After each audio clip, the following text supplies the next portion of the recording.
Last year, WNBA players were doing everything in their power to get rid of Caitlin Clark. These minimum wage earners, they did not want to be rescued by the Great White Hope.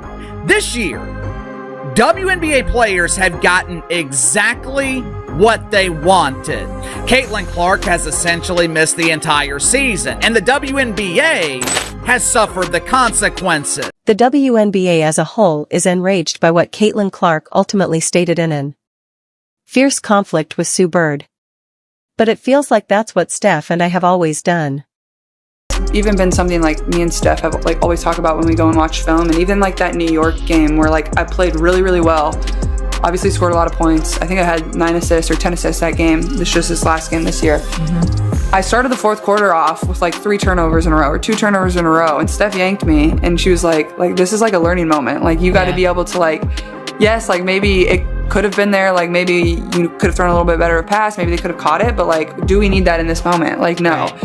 And then she subbed me back in, and there was a play where I kind of got a steal, and we're going in transition, and Kelsey Mitchell just takes off down the middle of the floor, and so there's 2 people kind of by her, and I literally go to grab the ball, and then I just dribble out, and I literally just start smiling so big, and I look at Steph, and I told her after the game, that better be on film. Yeah, I'm you don't understand how hard it was for me to not. This is a candid and censored look at the difficulties she has been dealing with behind the scenes.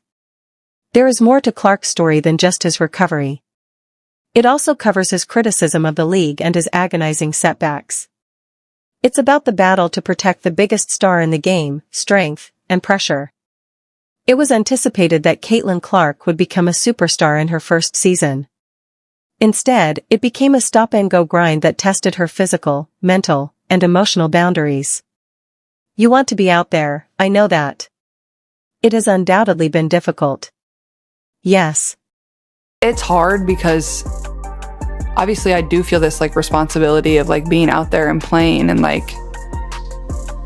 not that I think there's a fear of any of this ever going away. That doesn't happen when LeBron or Steph get hurt. They're always going to be there. Yeah, exactly. I mean, I will attend every road game regardless of the circumstances, such as whether or not I'm playing. Similar to and it's challenging. Because I clearly feel responsible for going out and playing, and I don't like to think that there is a concern that any of this will ever go away. That doesn't occur when LeBron or Steph are injured, for example. As though they will always be there, yes. That's right. She was sidelined before she could even discover her rhythm. Caitlin Clark's left quad injury will keep her out of commission for at least 2 weeks. The first game she has ever missed, whether it be a collegiate or professional game, will be Wednesdays versus the Mystics. Because of the injury, she missed work from May 28th to June 10th. Before her WNBA career really began, she had already participated in 5 games. She fought her way back, playing beautifully and feeling assured until the— You do want to play, you want to give people something to cheer about or scream about, or people spend so much time and money and resources to come and watch you play, and it's been cool to see people continue to show up, and for my teammates, whether they're fans of the Fever or just fans of myself, they're continuing to show up and support, and Because of a left groin, she missed 4 more games during the regular season. Problem.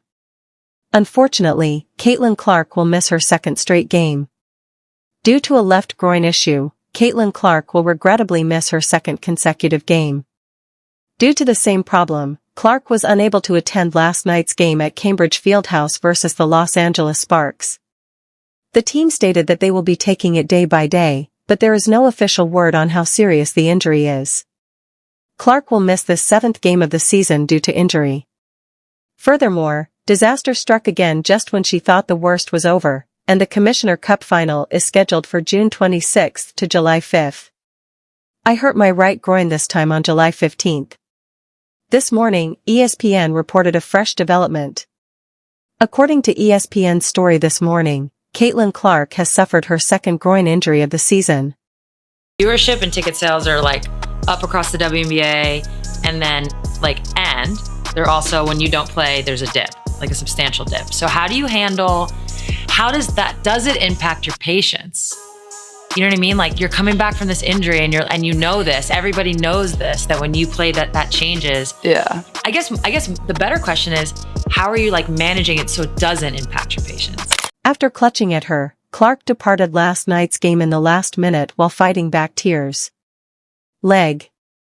After missing 9 games due to 2 additional leg ailments, she recently resumed playing in the WNBA. Clark made 4 of 14 attempts and scored 14 points in spite of the apparent injury. That was the turning point, the fortitude, the optimism, and the belief that she could keep going. Every single thing was tested. Clark claims that the mental toll was unheard of in her experience. In college, she has never missed a game due to an injury. She was thrust into Game 30 without the benefit of a training camp, though, and had to rely on a body that kept failing her. People invest a lot of time, money, and resources to watch you play, so you do want to play like you want to give them something to celebrate or yell about. Additionally, it's been nice to watch people keep coming and showing support for my colleagues, whether I think early on with the first couple injuries, I was like, oh, like I need to get back. But I think like my mom texted me like after this last injury and like they know how hard it's been on me. But my mom was like, you know, you've taken so much time for everybody else. Like you have to take time for yourself now. So just trying to do that the best I can too. They're like fans of the fever or just fans of myself, like they're continuing to show up and support and like the same. Worry accompanied each comeback. Would it occur once more? The discomfort wasn't limited to the body. Clark was very aware of the impact her absence would have on the WNBA. The Indiana Fever lost 8-5 when she played. They were a flat 9-9 without her. Attendance decreased. TV viewership declined. A huge 2.5 million people watched an ABC game without Clark on May 17th versus the Chicago Sky. Their 1.5 million hardly touched the surface. The question, how do you manage the patience to recover when you know the league's numbers take a hit without you? Was one that Sue Bird did not duck. Okay. So viewership and ticket sales are like up across the WNBA and then like and they're also when you don't play there's a dip, like a substantial dip. So, how do you handle does it impact your patients? You know what I mean? They seem to be either Fever fans or simply fans of me, as they keep coming to support and show up. Worry accompanied each comeback. Would it occur once more? The discomfort wasn't limited to the body. Clark was very aware of the impact her absence would have on the WNBA. The Indiana Fever lost 8-5 when she played. They were a flat 9-9 without her. Attendance decreased. TV viewership declined. A huge 2.5 million people watched an ABC game without Clark on May 17th versus the Chicago Sky. Their 1.5 million hardly touched the surface. The question, how do you manage the patience to recuperate when you know the league's numbers take a hit without you? Was one that Sue Bird did not duck.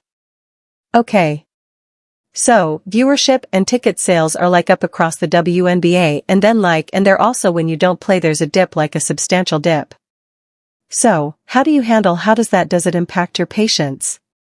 You know, for example, you're recovering from this injury, and you know that everyone knows that when you play that changes. Yes. The better question, I suppose, is how you handle it such that your patients aren't impacted. Clark's answer was enlightening. After her most recent injury, she disclosed the text message her mother had sent. "You've been with the others for a long time." It was a turning point. She made the decision to put her health before the demands of the league, the supporters, and even her own inclinations toward competition for the first time. But then came the moment that really set the internet on fire. Sue Bird asked about her sideline coaching during her injury. With a sly smile, Clark delivered the line that would be heard 1,000 times. "I'd make a good ref. No call would go unanswered." On the other side, I think I would be a terrific referee. As if I wouldn't overlook the call. Backseat referee. It was clever, incisive, and absolutely devastating to the league's officiating reputation. This wasn't a frustrated rookie ranting after a terrible night. On national platforms, this was the WNBA's top ticket seller criticizing the game's authenticity. The response was immediate. She got encouraging words from players in the league.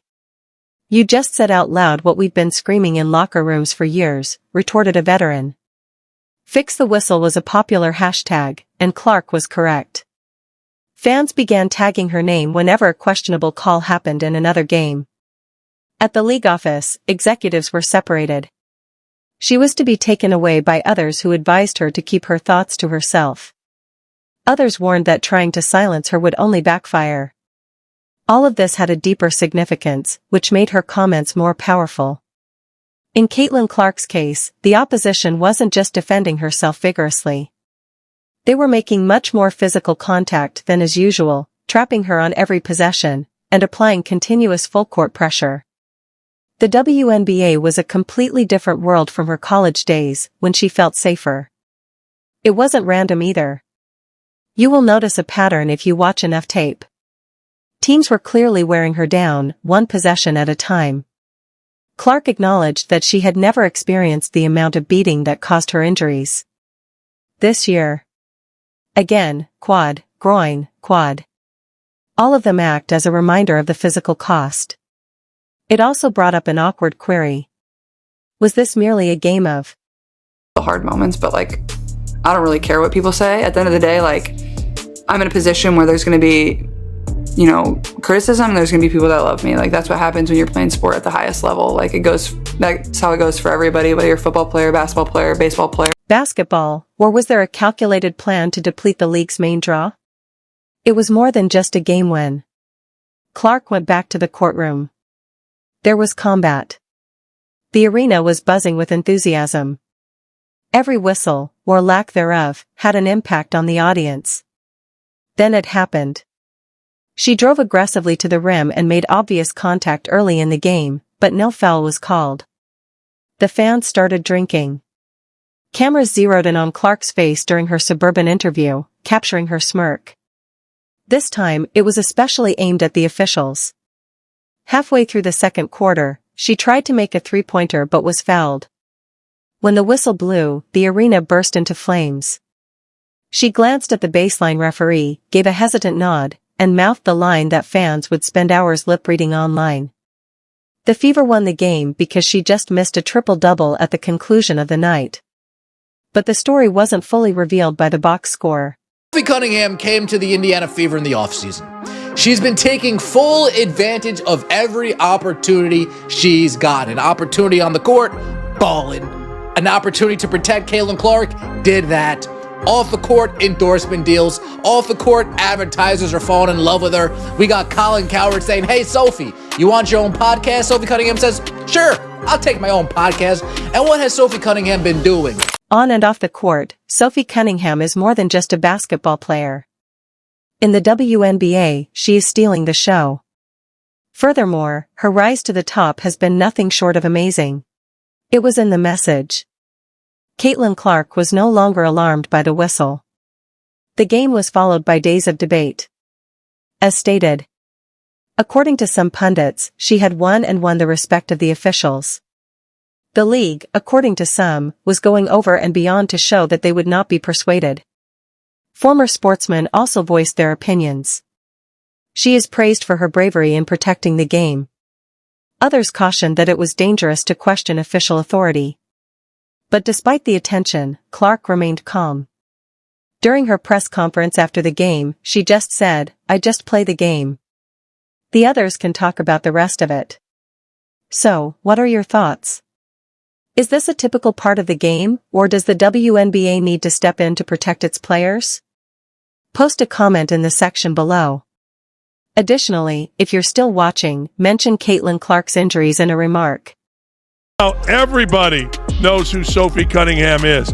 Everybody wants a piece of Sophie Cunningham. Her jersey is the #1 selling jersey in the WNBA. Sold out. Now, why is that significant? I'll tell you. Because her jersey surpassed the all-time woman, Caitlin Clark. The most popular woman ever in the WNBA, Caitlin Clark, got her jersey surpassed by Sophie Cunningham. People are taking notice of Sophie's transformation from a tough role player to the league's most attractive star. Pay attention. And it all started with a few bold moves that nobody saw coming. Here's the big surprise, though. The point is not the stat sheet. Sophie Cunningham's presence is what makes her so unforgettable. Control and cultural appropriation. If you're still watching, do let us know in the comments what Sophie rules you're following. Hence, how does a player who only contributes a few points per game end up becoming one of the league's most talked about personalities? The answer lies in a blend of reinvention, attitude, and brilliant marketing. She's made it clear she's not afraid to get a fine. The one thing that it seems that WNBA players can agree on is the officiating sucks in the WNBA. She knows how to play the game, and her game is translating just nicely to the professional. And in order to understand Sophie, you must begin with her background. Take over since she has experienced a truly remarkable transformation. When Sophie initially entered the league, she wasn't well known for her striking dress or viral videos. She was renowned for her grit. She would scrabble for rebounds, smash the deck for loose balls, and offer that competitive edge that all coaches love.